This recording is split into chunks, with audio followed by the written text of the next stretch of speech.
کل ان سے کہہ دو، کن سے؟ جنہیں بھی بشارت دی ہے،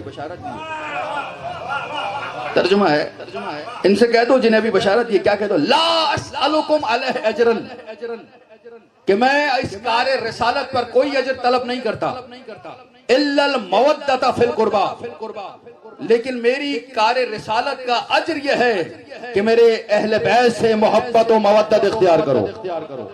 یہ ایک علمی نکتہ آپ کے حوالے کرنا چاہتا، بشارت دے دی ہے، بشارت دینے کے بعد شرط میں رکھا آل محمد سے مودت کرنا، اگر یہ نہ کیا تو جنت کا آرڈر کینسل کر دوں گا۔ تھوڑی سی توجہ، حضور دیکھتے ہیں نا آرڈر کینسل ہو جاتے ہیں، پرمٹ کینسل ہو جاتے ہیں۔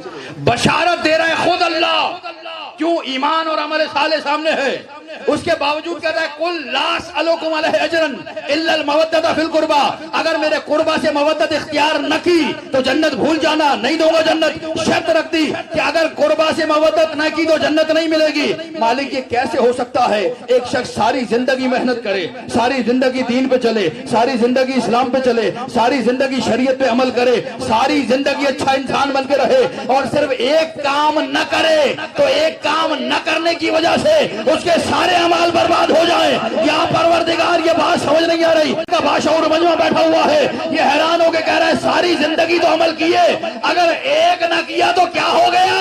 اللہ کہہ رہا ہے تم اپنے عمل کی بات کر رہے ہو، میں نے اسی لیے غدیر میں کہا تھا وَإِن لَّمْ تَفْعَلْ فَمَا بَلَّغْتَ رِسَالَتَهُ، رسول آج اگر علی کا مولا نہ بنایا تو تیری محنت بیکار۔